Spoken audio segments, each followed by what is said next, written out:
Yahoo! Ako nga pala si Noel, isang OFW dito sa Japan. Pero ang buhay ko ay simple lamang. Papasok na ako sa trabaho, tapos nagdadala ko ng payong.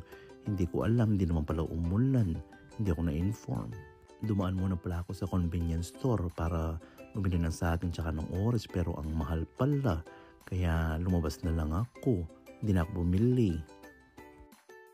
Ang lamig-lamig pala ngayon, parang relasyon natin ang lamig. Kaya wala na akong jowa. Alam mo na papunta na ako ng school pag nakita mo na tong A, B, C, D, E, F, G, tsaka yung number 1, 2, 3, 4, 5, 6, 7, 8, 9, 10. Ganyan, di ba? Ayun, pumasok na ako. Ginrik ko yung mga kasama kong hapon, pero dead ma. So, nagbihis na lang ako.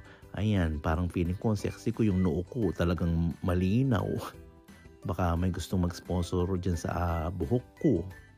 Nagborlas na pala ako dyan. Bahala na kayo kung feeling nyo sexy ako o hindi. Ang laki ng tiyan ko, di ba? Parang balyena. Pero wala akong pakil, basta importante. Magbibihis na ako kasi mag-work na ako niyan.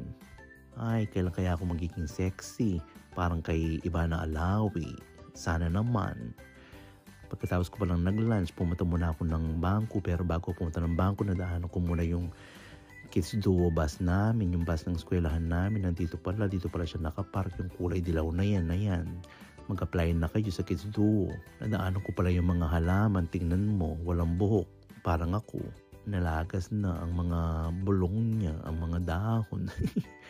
Tapos ayan, tingnan mo. Tinitingnan ko na naman yung aking buhok.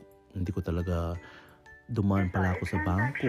Tingnan mo. Alam mo na nasa bangko ka kasi ang ingay-ingay. Alam nila na mayroong foreigner kasi ang ingay niya, nagsasalita siya ng English. Nahihiya ako. Baka akala nila sino yung pumipindot-pindot dito sa ATM na to. Ang ingay, Diyos ko. Kaya binilisan ko. And then mag-grocery pala ako. Bibili ako naman sanas. Pero hindi ko alam kung nasa na yung grocery. Naligaw na ako. Kaya ito, ginamit ko yung Navi. Hindi ko alam kung saan yung sinasabi ng Navi. Kung nasaan na ako. Napunta na yata ako sa ibang bansa. Hanggang sa nakita ko yung grocery. Ayan na pala. Ang pangalan niya Phil. Pero hindi ko siya feel kasi parang walang tao. Ayan, naglakad-lakad ako nung pagkakita ko ito. May nakasulat. Nung tinranslate ko, Diyos ko, sarado pala. Nainis ako. Wala palang tao, Diyos ko.